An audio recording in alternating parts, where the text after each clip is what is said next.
Hello and welcome to video number 4, and we're going to talk about the disadvantages of affiliate marketing. So as you already know, affiliate marketing is based upon promoting other people's products, right? So that in itself says that you have no control over the vendor or the product itself. So in certain respects, your business is in the hands of the vendor as far as promoting the products. But now that you understand that, you need to do things like building your email list, which is very basic. But if you do that, it doesn't matter if somebody takes it down. You can always switch it to a different vendor, a different product, or a similar product in that niche. And that's the beauty of affiliate marketing as long as you're building a list. Back in the day, like decades ago, I remember when we would promote a product, we would send traffic directly to the vendor's product and then we'll make sales. But then we found out, typically weeks later, that we were sending traffic to an offer that didn't exist, or the vendor just decided to take the product down without ever telling us. And this is something that happens day in and day out. A lot of times there's a lack of communication between you and the vendor. Having an email, that in itself can be an advantage, but it can also be a scary thing at times, especially if you have a product that's a really good product, you're making a lot of money, and the vendor just decides to quit, right? So that's why in that case, there are other things that you can do, which we'll talk about in just a minute. So having an email list can be an advantage, but if the vendor takes that down their product, that alone can be a scary thing at times.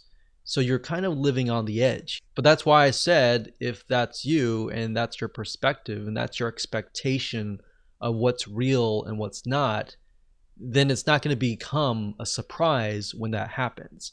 But I will tell you that happens a lot. So let me put this in perspective.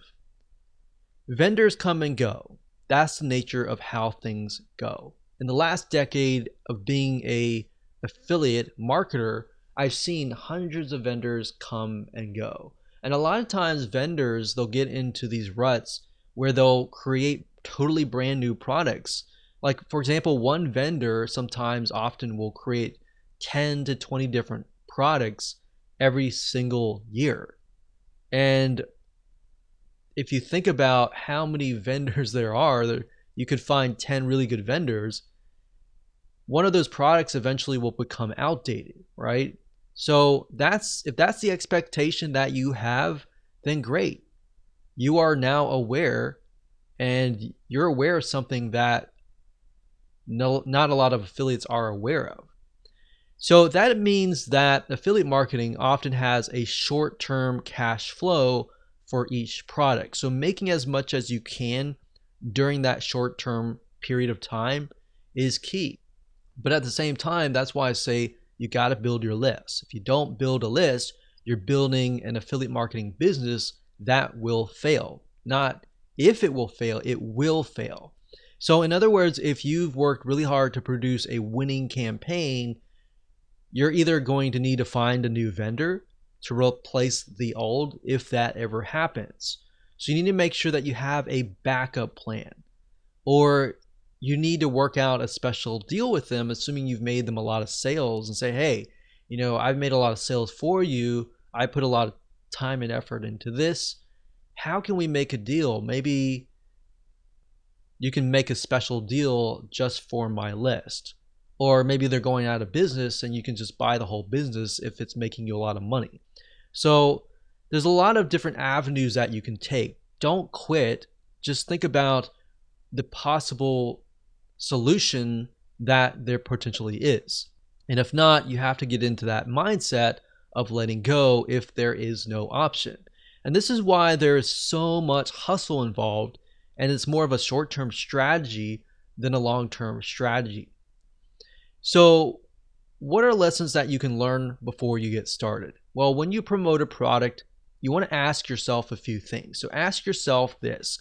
Number one, are there similar vendors? Are there similar products with affiliate programs? So if you find a product that you really like and you promote it and it does really, really well, At that point, and only at that point, begin to look for products that are similar and then approach other vendors, and you could possibly promote those products to your list and say, hey, you've bought this product or I've showed this product, but here's a similar product, check it out and see which one converts the best.